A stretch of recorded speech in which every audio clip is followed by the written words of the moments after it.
This video is going to introduce you to what you have to do for the fourth workshop.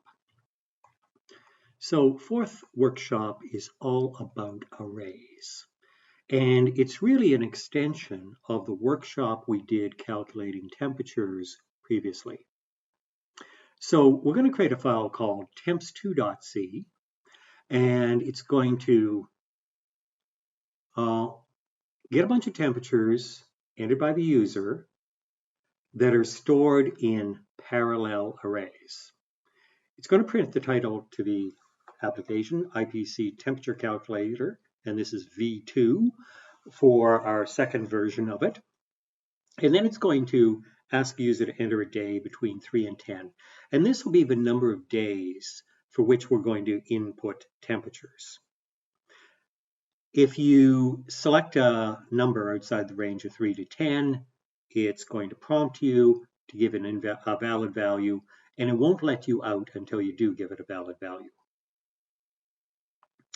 Then we're going to use a for loop, and we're going to prompt for day 1, what's the high, day 1, what's the low, and you're going to do that for all of the days that you're going to process. Then at the end, what you're going to do is print them out at a table like you see at the bottom.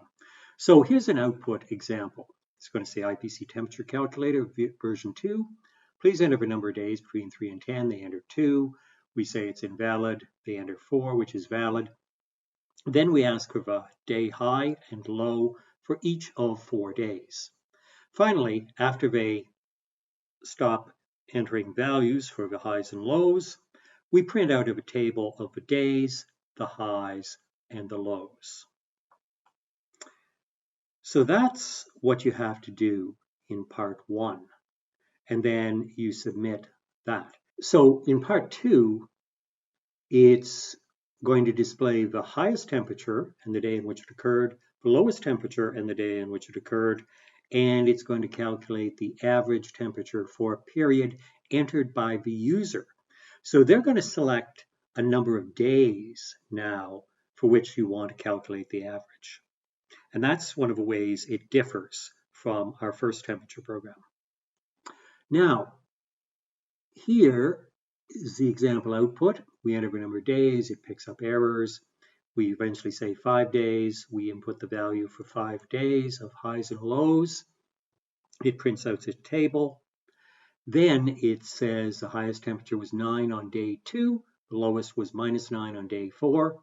Then it asks us to enter a number between 1 and 5. Because we have 5 days, it wants to know how many days you want the temperature calculated for in terms of an average.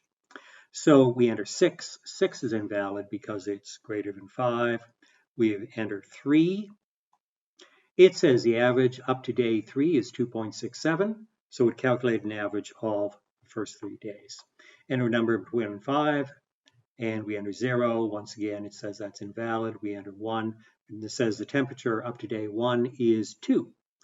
So it's able to calculate the average temperature for any number of days. Eventually, we give it a negative number, which causes it to exit, and it says goodbye.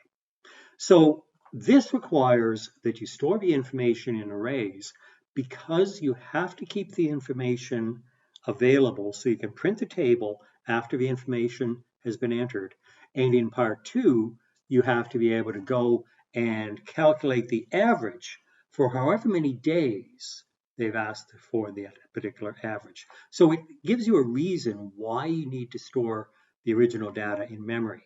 It's no longer like the previous example where everything could be calculated on the fly as you read it. Now you have to go back and look at the original data and do more calculations on it. And that is why you need an array in our fourth workshop.